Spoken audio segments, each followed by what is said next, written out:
Przed każdymi świętami robię przynajmniej jeden projekt, który jest bardzo prosty i nadaje się dla dzieci. Ale nie mogę na to nic poradzić, że mnie korci, aby ten projekt trochę podkręcić, aby dorosły później też miał coś do roboty, o ile w ogóle będzie chciał. Więc pooglądajcie, czy takie jajeczka ze sklejki Wam się podobają i jeżeli tak, to zapraszam na film. Jajeczka ze sklejki. Z każdego formatu po 2, dlatego że ten projekt jest dwustronny, a w środek jest wklejona koronka. Można wykorzystać tylko jajka albo tak jak ja dodać na przykład kurkę.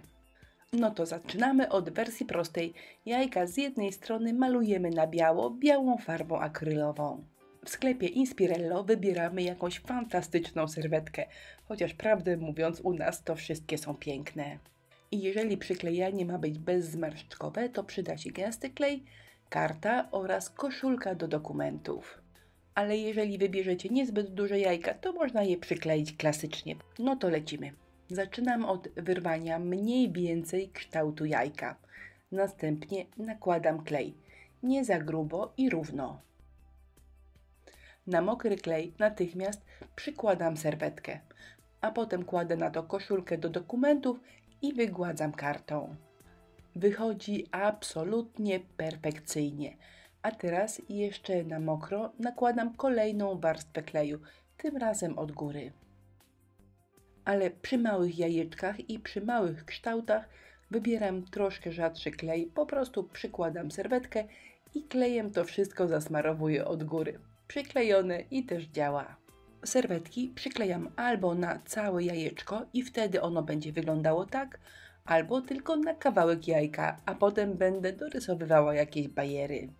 Który kawałek jajka zalepicie serwetką, a który zostawicie do własnej inwencji twórczej, zależy od Was.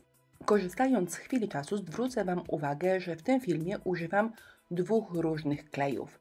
Do przyklejania bezzmarszczkowego lepszy jest gęsty klej, natomiast do klasycznego klejenia serwetek rzadszy. Ale warto zrobić kilka prób i wybrać sobie taki klej, z którym Wam pracuje się najlepiej. Boki serwetki obszlifowuję papierem ściernym, a potem jeden raz lakieruję. Nie wiem, czy w kamerze to widać, ale ta serwetka ma takie plamiaste tło i postanowiłam, że właśnie takie jakieś podobne plamy dorobię w miejscach, gdzie nie ma serwetki. To jest stary pędzelek gąbkowy, który trochę wyskubałam, żeby mi nierówno malował. Te plamy nie są konieczne, ale trochę lepiej to białe tło za chwilę będzie nam pasowało do całej reszty. A teraz będą domalowywanki, więc warto sobie zakleić, zabezpieczyć część z serwetką, żeby tam niechcący pędzlem nie najechać. Dziś podrzucę Wam tylko kilka propozycji, ale oczywiście możecie tam sobie domalować co chcecie i jak chcecie. A jak na ręczną robotę nie macie ochoty, to można po prostu odbić jakiś ładny szablon i to też będzie fantastycznie wyglądało. Najprostszą, najłatwiejszą wersją, ale bardzo ładną, są takie normalne kropeczki malowane pędzlami do kropkowania. Kupicie je w sklepie Inspirello w 2 wymiarach. Większe, te, które były przed chwilą, oraz takie mniejsze, czyli te, które widzicie teraz. Jeżeli macie ochotę wskoczyć na wyższy poziom, to proponuję albo kreski, albo kratkę. Jeżeli mi powiecie, że to jest trudne, że nie warto się męczyć, bo i tak nie wyjdzie, to nieprawda, bo jak nie wyjdzie, to po prostu zamalujecie na biało i możecie tam nawet serwetkę sobie przykleić. Bardzo lubię takie malowane krateczki i uważam, że ich największym urokiem jest to, że one nie są równe i nie są idealne. No i z tej miłości popełniłam film. Jeżeli macie ochotę zobaczyć dokładniej, wolniej, bardziej szczegółowo, jak maluje się krateczkę, to zapraszam. Film zamieściłam pod tym wideo, czyli w opisie. Kratka jest urocza i jest super, ale jeżeli macie ochotę jednak na coś prostszego, to takie zwykłe paseczki też będą znakomicie pasowały. Uwielbiam takie proste projekty, bo one nam dają bardzo duże pole do popisu.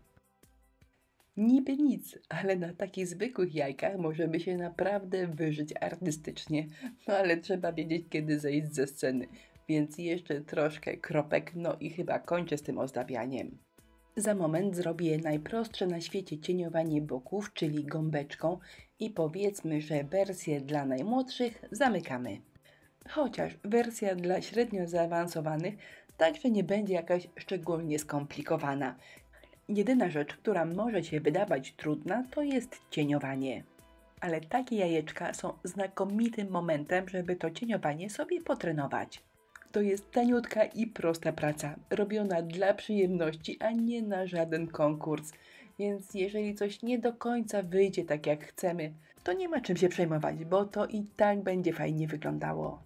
A wracając do filmu, żeby cieniowanie wyglądało ładnie i delikatnie, to cieniujemy metodą suchego pędzla, czyli na pędzlu jest bardzo mało farby. Żeby cieniowanie wyglądało jak cieniowanie, a nie mnóstwo plam, które są rozłożone obok siebie, trzeba zrobić kilka delikatnych przelotów. Najłatwiej najpierw przelecieć jaśniejszym kolorem i zrobić pierwszy poziom cieniowania, a potem ciemniejszym kolorem tylko na brzegu. No to powoli wchodzimy w drugi etap pracy. Niby troszkę bardziej trudny, ale wcale nie, bo na razie po prostu robimy kropki. Taka kropkowana rameczka ładnie wygląda, ponieważ przypomina koronkę, ale za chwilę pokażę Wam, co zrobić, żeby ta koronka była troszkę bardziej 3D. Ja zrobiłam tak, że na dużych jajkach zastosowałam większy pędzelek, a na mniejszych ten malutki. Mam nadzieję, że namówię Was na cieniowanie, bo teraz zaczynamy.